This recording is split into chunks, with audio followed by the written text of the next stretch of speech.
Perkenalkan, nama saya Nina Manita Gena Putri dengan NIM E1E022154 kelas 2E. Jadi di video kali ini saya akan mempresentasikan hasil yang sudah saya buat, yaitu mading yang berisi materi-materi yang ada pada mata kuliah profesi kependidikan yang sudah kita bahas pada pertemuan-pertemuan sebelumnya di dalam kelas. Jadi materi-materinya itu yaitu ada 6. Yang pertama ada kompetensi guru, yang kedua ada keterampilan dasar mengajar, yang ketiga ada sertifikasi guru, yang keempat ada organisasi profesi guru, yang kelima ada supervisi pendidikan, dan yang terakhir ada kualifikasi dan pembinaan guru. Baik, langsung saja kita mulai ke materi yang pertama, yaitu kompetensi guru. Apa sih kompetensi guru itu? Pengertian kompetensi dalam hal ini adalah kompetensi sebagai hasil pembelajaran dalam perspektif pendidikan. Sebagai karakteristik individu yang melekat, kompetensi merupakan bagian dan kepribadian dari individu yang relatif dan stabil, serta dapat dilihat dan diukur dari perilaku individu yang bersangkutan dalam berbagai aspek. Kemudian, adapun bagian-bagian dari kompetensi guru ini. Yang pertama itu ada pedagogik, kemudian kepribadian, sosial, dan intelektual. Yang pertama, kompetensi guru pedagogik.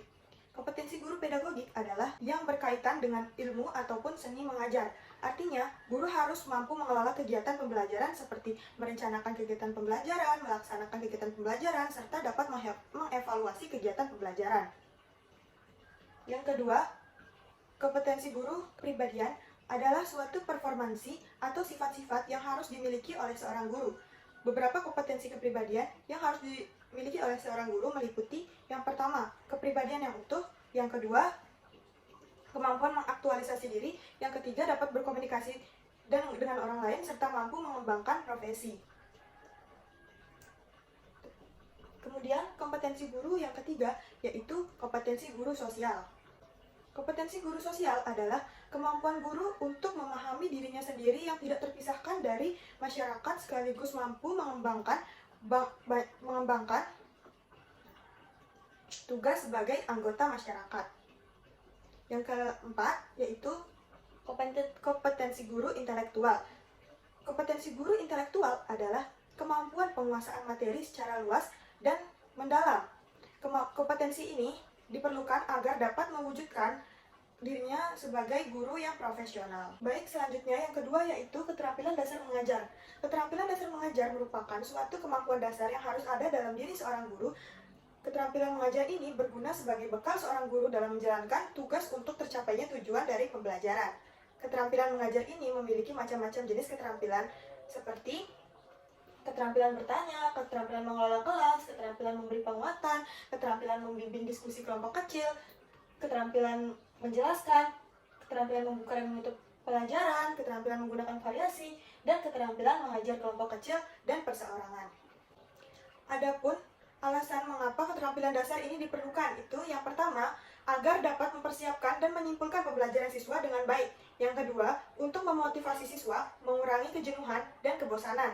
Yang ketiga, untuk membangkitkan minat dan rasa ingin tahu siswa. Yang keempat, untuk dapat meningkatkan perhatian siswa. Yang kelima, untuk menciptakan lingkungan belajar yang efektif. Yang keenam, untuk mencapai tujuan pembelajaran. Baik, materi selanjutnya yaitu tentang sertifikasi guru. Sertifikasi merupakan salah satu program pemerintah dalam dunia pendidikan yang dimulai sejak tahun 2007. Setelah diterbitkannya Peraturan Pendidikan Nomor 18 Tahun 2007.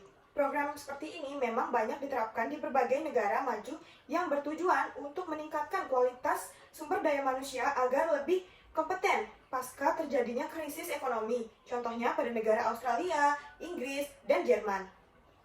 Di dalam Undang-Undang Republik Indonesia Nomor 14 Tahun 2005 tentang guru dan dosen dikemukakan bahwa sertifikasi guru adalah proses pemberian sertifikat pendidik untuk guru dan dosen. Sedangkan sertifikat pendidik adalah bukti formal sebagai pengakuan yang diberikan kepada guru dan dosen sebagai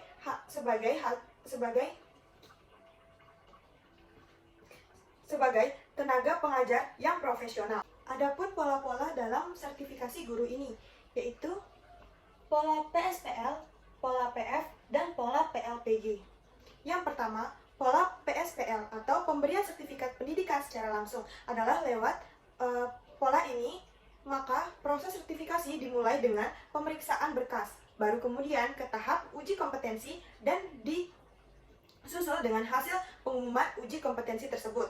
Yang kedua, pola PF atau pola portofolio adalah melakukan penilaian berdasarkan portofolio guru yang bersangkutan. Portofolio secara sederhana bisa diartikan sebagai daftar pengalaman guru di dalam dunia pendidikan yang kemudian bisa dibuktikan, sehingga pola portofolio ini sangat cocok diikuti oleh guru yang sudah memiliki pengalaman panjang.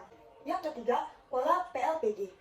Pola PLPG atau Pendidikan dan Latihan Profesi Guru adalah pola sertifikasi dalam bentuk pelatihan yang penyelenggaranya oleh Rayon LPTK untuk memfasilitasi terpenuhnya standar kompetensi guru peserta sertifikasi. Sertifikasi dengan pola ini pada dasarnya berbentuk pelatihan yang sekaligus merupakan bentuk ujian. Jadi, para guru yang telah berstatus sebagai peserta sertifikasi akan aktif mengajar di kelas yang ditentukan. Baik, materi selanjutnya yaitu organisasi profesi guru. Organisasi profesi guru merupakan wadah yang memiliki fungsi sebagai penampung serta penyelesaian suatu masalah yang dihadapi oleh guru berkaitan dengan pendidikan, dan masalah ini diselesaikan secara bersama. Sebagai suatu organisasi profesi guru memiliki sebuah sistem yang senantiasa mempertahankan keadaan yang harmonis dan rukun. Organisasi profesi guru di Indonesia sendiri memiliki banyak sekali jenis yang tentu saja semuanya memiliki tujuan yang sejalan, yaitu untuk meningkatkan mutu dan kualitas pendidikan di Indonesia. Fungsi-fungsi dari organisasi profesi guru yaitu yang pertama, ada melanjutkan atau mengembangkan kompetensi profesional. Yang kedua, perluasan lembaga pendidikan tinggi, dan yang ketiga, tempat anggota mempelajari perilaku profesional. Adapun contoh-contoh dari organisasi profesi guru, itu yang pertama, ada supervisi pendidikan. Supervisi berasal dari dua kata, yaitu super dan vision. Kata super mengandung makna peringkat atau posisi yang lebih tinggi, superior, atasan, lebih hebat, atau lebih baik. Sedangkan vision berarti kemampuan untuk menyadari sesuatu yang tidak benar-benar terjadi.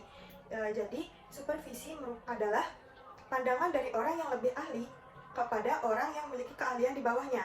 Pengertian lain dari supervisi dalam pembelajaran dapat diartikan sebagai pelayanan yang disediakan oleh pemimpin untuk membantu guru-guru agar menjadi guru atau personal yang semakin cakap sesuai dengan perkembangan ilmu pengetahuan pada umumnya dan ilmu pendidikan khususnya, agar mampu meningkatkan efektivitas proses belajar mengajar di sekolah.